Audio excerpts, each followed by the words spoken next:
So I'm in the sanctuary to talk about the best and worst pets in Hero Wars. I've done a couple of videos like this in the past, but thought it'd be good to do an updated one. And I'm just going to rank them worst to best. And we'll start with Fenris, who most players consider to be the worst pet in the game. So his ultimate, what it does is it does some physical AE damage and blinds enemies for 3 seconds. 3 seconds isn't a particular lot. The damage isn't that high either, so this kind of meh. His passive ability allows enemies who are blinded to take 50% more physical damage because his ult doesn't last that long. Plus, there's also lots of abilities that block this. His passive doesn't do too much most of the time. And then his patronage skill is easily the worst one in the game. The patron, they have a chance to blind enemies with their basic physical attack. It only lasts 2 seconds and it's only physical attacks. And when Fenris is fully maxed out, the chance is only 40%. It's not even 50%. So it's really low chance and it's only basic attacks and doesn't even last that long anyway. And lots of things can block blind anyway, such as Odysreni. So not very good. His patronage stats aren't too bad. He does add armor penetration, is pretty good. He also adds physical attack, though he kind of got hosed on physical attack because other pets add more, such as Kane. He adds more physical attack. There's also Vex, who adds both penetration and physical attack, but his physical attack's higher too. So Fenris is kind of meh from pretty much every perspective. And the really only reason you use them is because either you're using a hero where Fenris is the only option, or the other options that the hero has, you're already using on somebody else. Like maybe you're using Sebastian, but you already have Albus and Oliver on someone else, so Fenris the only one you could put on Sebastian. So that's pretty much the only reason you use Fenris. But yeah, if you never invest in Fenris, you're probably not missing out on too much. The next pet we're going to talk about is Biscuit. So Biscuit, he has pretty much one reason to use him, and that is his patronage skill. So attacks made by the owner reduce the healing received by the enemy for cycles. The actual status effect is not particularly great, but the reason you use this is because this, unlike Fenris, this affects all attacks, not just basic attacks. And unlike Fenris, this has a 100% chance of landing. So this effect will always land when your hero has Biscuit equipped does damage. So this makes Biscuit pretty good on AE attackers. And the reason you'd want this is to strip off Ode to Serenity against teams that are using Sebastian. So you can try to force in some stun effects. Like you could put Biscuit on a hero like say Maya or Heidi or even like Corvus. And then you pair it with Arachne, and now Arachne stuns will land a lot easier. Same thing you could do with silence effects such as like Isaac or whatever. And you like, or Leon's a good candidate, like good players to try to pair this with. Maybe not Leon herself, but you pair with like somebody else's drip off mode, so Leon could stun him or like charm him for a long period of time. So that's why he's good. But the rest of them, like, there's no real reason to really use him in combat. There's usually better options. His Icy Storm could block healing for 5 seconds, but not Vampirism. Doesn't block self-healing, so healer heals himself. Not an issue. Vampirism doesn't block that, so kind of meh. And then he has a passive that can slow down a target for like 10 seconds. Again, the passive, this one could be blocked too by Odysreni, so not that good. His patron stats are magic, attack, and armor, which aren't bad, but there's 2 other pets that give these exact same stats, so again, not too big of a deal. For most players, you can literally you can stop at level 60. No, wait, sorry, yeah, level 60 is all you need to get Biscuit to Violet rank. You just get him to level 60, so you can get him a Violet rank, and then just, like said, then you don't really need to do anything else. You just need to have that patronage skill unlocked, so you can take advantage of his ability to strip Ode, and yeah, there's no reason to really develop him beyond level 60 in Violet rank. The only reason I have him that high is because this count's old, and I have all my pets fully maxed. Except Vex, who haven't fully evolved yet, but that's another story. But speaking of Vex, he is the next pet in our list. I rank him 3rd from the bottom. He's kind of the first pet who's like not totally bad, but again, his a combat pet. It's not the best. I mean, the Noxious Cloud's okay, but it does physical damage, increase armor opponents for 5 seconds. It's okay. His passive will curse the opponent for the least health for 7 seconds, making them take extra damage from basic attacks that hit them and their allies as pure damage. This is good, but this is blockable from like Ode to Serenity. So Vex is pretty good. Like if you can have physical damage if they aren't using like Sebastian or something, or he's okay. But as a pet, as an active pet, there's usually better options. So it's kind of, he's not that great. But his patron skill is just, this is what Fenris should have been. Like this is one. It's again another passive. Like another like passive effect that does skills, that does like kind of like Biscuit owner's physical damage attacks give target up to 5 stacks of deep wounds. Advantage after 8 seconds. Each stack of deep wounds adds extra damage to the physical attack of all. So right, one, this has 100% chances landing. It also affects all physical attacks, not just basic attacks. So again, this could be used to strip off odds running on a hero like here. That's like AE physical damage. So he can be decent that way. He is mostly only usable on marksman. He is the marksman pet, so marksman plus Kark is not a marksman, but he got put here on the marksman pet for whatever reason. But he's actually pretty good. And again, as a patron, his stats are he's a better version of Fenris. He has armor penetration. He also has better physical attack, but he gets more physical attack Fenris, so he's just better version that way. But yeah, so Vex isn't too bad. As a pet, he's a bit underwhelming, but like I said, his patronage is actually pretty solid. And then the next one we're going to talk about is Merlin. So Merlin's patronage, what it does is lets magical attackers use their magic damage skills 50% more often. This could be good on a hero like Orion or something. This will not affect ultimates. This will not affect passives. And like heroes who don't have a lot of like magic damage abilities, this might only affect like one ability. Like for example, Celeste, this will affect her ability to put down the Cursed Flame effect in dark mode. This will do nothing for her in light mode. So it's kind of narrow, but there are some heroes like Krista was like the first hero who really popularized Merlin. Like Merlin on Krista is kind of a big deal if you're trying to combo out with the twins and like in twins meta before like they added Isaac and stuff, like twins winter, like 2020, like, well, I guess it's summer twins, but I mean, twins were like the team to beat for a long time. And Merlin was a big part of the twins combo with Krista. His other abilities are okay. What this does is it creates a field effect where enemies in that area take extra magic damage for 5 seconds. Again, it's field effect, so it can't be blocked. They take double magic damage. And he also has a passive that can decrease that magic defense, but this one could be blocked by Serenity and similar effects, so this one's not that good. His patronage, he is the only pet that adds magic penetration. This can be relevant on a number of heroes, including heroes like Krista who don't normally have magic penetration. It can also be used on like Celeste to give her that extra magic penetration she needs to like do full damage against some heroes. So this is actually a pretty good one, just magic pen. So is like the only pet does it. So also even Aurora can use this one for magic pen, which can be relevant as well. And next on our list is Oliver. So Oliver as a pet, like when pets were first released, there was only 6 of them. Oliver was a lot more popular because it shields allies with a shroud that restores their lost health as soon as they take physical damage. This only works against physical damage, but this wasn't too bad against certain teams. And his passive will occasionally put a heal on a hero too. It's not a big heal, but it's like a passive heal, so it's never a dud. But the downside of his ult though is that it is only physical, so it does nothing against mages, magic teams, or pure damage teams, so it was a bit limited that way. And after they released Axel, pretty much you almost never see Oliver used in like PvP anymore. Has some uses in some PvE modes, but Oliver as a pet kinda his day in the sun's behind us, but his patronage skill is pretty great. Like what it does is let your hero have regen when they have less than 50% health. So, and it's 11,064 every half second if it's maxed out. So that's 22,000 healing a second. If you have on your patron, if you have Axel as your main pet, it'll be like 32,000 healing a second. So that's quite a bit of healing. It can overwhelm some teams really quickly if they do not have a way to do enough damage, or if they don't have Celeste or something to block that healing. So Oliver patron is very good. The other thing to know is that he is the only pet that adds health. He adds about 100k extra health on a hero, so that's pretty good. He also adds a good chunk of armor. There's quite a few pets that add armor, but it's always nice to have extra armor. But yeah, so Oliver, I'd rank him like 5th from the bottom, so pretty much in the middle. And then talking about middle is Mara, another pet who, as an active pet, she's probably even worse than Oliver because she does magic damage to all enemies, but it's not a lot of damage. She does triple the damage if their enemies have a status effect, but even triple damage, she does less damage than Merlin, so it's pretty meh. She also has a passive mind control ability. This one activates fairly often, but again, because of things like Ode to Serenity, it's just not, you're not going to get too much value out of this. So as a pet, there's almost no reason to use Mara outside of some really niche cases.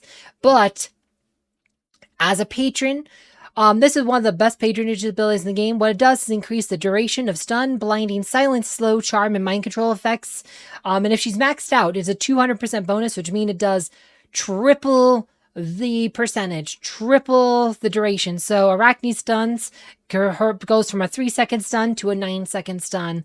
Isaac's silence goes from a 4-second silence to a 12-second silence. This means if you're using a team built around Mara's control ability, like if you have a way to inflict, either strip off of Serenity or a way to force through status effects, you can literally lock down enemy teams. If you watch my content a lot, you know I like Arachne a lot. Like Mara Patron is a key strategy for Arachne, because you can literally just win games by just stun locking them or silence locking them. There's so many teams you can win with those kind of strategies. Leon's another hero who can take advantage of her and just charm lock them for a whole fight. Like, so Mara as patron is just super, super good. Like, literally one of the best patron abilities. She'd rank higher if she wasn't like trash as an actual pet. And also, she's the only pet that adds magic defense. It can be relevant. I mean, there's certain places where that extra magic defense can help you. Magic attack's also good. Quite a few pets add magic attack, but magic attack, magic defense is a combo you don't see anywhere else, because again, only magic defense pet. And that leaves, now we're going to, there's only 4 pets left. Now we're talking about the pets that are like super, actually like top tier. So next on the list is Albus, the 4th best pet in the game. Albus's ultimate does pure damage. It's about 243k pure damage, which is not too bad. But his passive is concentration. What it does is, while he's charging up, all pure damage done by your heroes during that 3 seconds he takes the charge up, he will do that. He'll add that pure damage to his total and then double that. So if you did like 1 million pure damage, like Sebastian or something, while he was charging, he would add an extra 2 million pure damage to his ultimate. Like, it is like, this can add up really fast. Like, this is how people get like huge scores against Osh the Eternal Keeper and the like, because this can add a lot of damage. And his patron skill also feeds into that, because it adds 75% more pure damage to the hero. So if a hero does pure damage, they now do almost twice that pure damage, because again, he also buffs both magical and physical damage, both magical and physical attack, which does make it a bit awkward, since whoever is using them as a patron is probably not getting the full benefit, because most heroes can only really benefit from one or the other. But like, he's just pretty good. His patronage skills solid, really sad. That's a lot of extra damage, can matter a lot on a lot of cases. And again, as a pet, he's super good. So yeah, 4th best pet in the game. 3rd best obviously has to be Kane. As a pet, right, one of the things he has, like, his is that his invisibility mastery. This might not sound like a lot of dodge, but because of the way dodge works, this ends up being like a pretty solid, like 15 to 20% like mitigation buff for your whole team. Like, 3200 dodge is quite a bit. And this is a thing, unlike a lot of pets, this one is active the moment this fight starts. Against a lot of like fast physical attacking teams, Kane's passive is something that will actually do something for you, because most fights, right, like most pets, they do literally nothing for like the first 15 to 20 seconds of the fight. They do nothing, right? So, but Kane will do something for you immediately. There is immediate advantage here, which makes Kane very good for like fast physical teams, like say teams like Dante or something. This one's good. It can also help buff your pet up a bit higher. Like higher dodge can also be helpful if you're trying to pass Lyria and stuff. His ultimate is also not bad. It does physical damage based on like how many knives he has. You get up to 12. Every knife does like 18,560 damage, like her kunais. I guess they're kunais because he's like a ninja theme, but you can get up to 20 of these. And right, where this is useful in like against like heroes like Rufus, if you're trying to beat him with a magic team. If you're playing in manual mode on like a guild war, you can use this to time your kills against Rufus. I've done a few videos about this, but you can literally time your kill to time his ult to get a kill against Rufus with a full mage team. So this could be good, but the main reason I rank Kane so highly is this ability here, Dark Patron. What this does is allows a hero to gain 35% extra energy every time they have a successful dodge. This is a big reason why heroes like Aurora and Dante have been top tier and dominated the metagame so long. Like, right, even like I said, right, Lyria is definitely slowing them down, but Kane is still busted, and Heidi is still very good. Heidi can still make use of Kane because Heidi doesn't care too much about Lyria since he sits so far in the back. He's not usually affected by her. And this is absolutely busted. This is easily the best patronage ability in the game because it is busted. It is just absolutely busted. It's like I said, it's why Larry exists now because how unbalanced dodge has made the meta.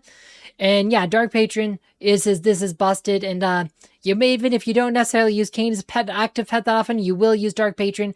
He's also the only pet that adds dodge. He also adds a higher physical attack than Fenris or Albus. So just really good here. Like just really good pet all around. Yeah, so I rank him third. Second place, I am going with Axel here. Axel, right, in previous lists, I've actually had him first, which was probably a mistake, but I was kind of second guessing myself. It's not that I felt initially, but we'll talk about that in a second. But so his skills, his ultimate, Bubbles of Justice. This is also a meta-defining ability. What this does, Axel applies a shield that distributes physical and magical damage taken by allies between all heroes proportional to their remaining health. So this works against both physical and magic. So most like unlike Oliver, it's only good against physical pets. This one's good against both magical and physical pets, making Axel just a much better pet than Oliver. That's why Oliver stopped seeing use. But once Axel added into the game, Oliver was kind of obsolete. But his healthy snack, Axel grows magical seaweed under allies at the lowest health. That seaweed increases all healing received for 10 seconds. So when they get healed, this gives you 50% more healing. This has a lot of synergy with all of our patrons. So all of our patrons, instead of healing like 22,000 a second, it will heal like 32,000 a second or 33,000 a second. It ends up getting really, really high. Like I said, some teams will literally get overwhelmed by that much healing if they don't have a way to deal with it. So super good. His patronage skill is also amazing. What this does is it lets damage from a single attack. They can't do more than 44% of the hero's max health. This can keep heroes being one shot. This is good on your squishier mages like Celeste, or something like that, or like your rearmost hero if you're trying to fight Jew or something. Like if you're fighting Jew, you can put in your backmost heroes, say Thea or something, you could put Axel on them to protect them from Jew. It's great against Kark. Like, putting this on like Lars for against Kark or something if you're trying to win the twins could be good. There's a lot of places where it's good. Yeah, it's pretty high patronage list too. I think he has the largest one. So there's a lot of heroes who can make advantage of that. Stat wise, it's magic attack and armor. So any of the mage heroes can take advantage of magic attack and armor. More physical orienters can only benefit from the armor, but it's a very good pet in a lot of situations. It's a pretty solid one. I wouldn't say it's as good as Mara Kane's abilities, but this is a really good patronage ability. And number one, obviously, is going to be Chorus. So what this does is allows each ally to block certain control effects. Effects blocked by skill are Silence, Charm, Blinding, Stun, and Mind Control. Over 70% chance when maxed out. That is a pretty significant one. This is enough to really just break control teams. Trying to win with Arachnamai against Chorus is just not very reliable. I try it all the time. Your win rate drops way too much. Like Chorus will hose. Like his presence hoses certain control strategies. It also makes Sebastian a bit more replaceable. Sebastian's still OP, but you can use Chorus as an alternative to Sebastian in certain lines. But yeah, he frustrates control teams. Like this was the same reason Sebastian's the best hero in the game. Chorus is the best pet in the game. I mean, just protecting against status effects is so important in this game. And then his ultimate is not too bad. It does physical damage. It's kind of like Kane's because it has up to 20 charges, but it charges based on how many status effects he blocks. Like, and certain effects like Silence and Charm, he gets extra charges for. So it's okay. Like, that's not the reason you're using him. You're using him for the Indomitable. But this is just a nice bonus. And kind of like Kane, you can use this to try to tie him against Rufus, though usually you'll have less charges to work with. So it'll be a bit harder to bullseye with Rufus with this one, but it is an option. And then Resilience Aura, his passive is kind of like a bad version of Axel's. They can get extra max shield, though it does let a couple of your other mage heroes get extra max shield, but it only converts magic damage into shield, so it's kind of meh. And his user list is kind of small. It's mostly just mages, but even then, some of those heroes don't really do magic damage. So they don't really benefit from it. It's just they're just doing it for the magic attack and armor. Like Goose, he does physical damage, so he can't even really benefit from the skill. So it's kind of, or there's some of these are pure damage heroes, like Leon does just pure damage, Aiden does mostly just pure damage. So yeah, it's just, It's not, like I said, it's patronage. It's not bad. It is certainly good on a hero like Celeste or something. It's definitely a very decent by patronage, but it's kind of like a worse version of Axel, right? Axel's patronage does pretty much what you want this one to do. Like, it's just better. But yeah, like that's it. That's how I rank the pets in 2025. Who knows if we'll have another pet? It's been over a year since we had new pets, so it kind of sucks, but hopefully we'll get a new pet. If you want to know my thoughts on like why we still need a new pet, you can find that video down below. As always, thank you for watching.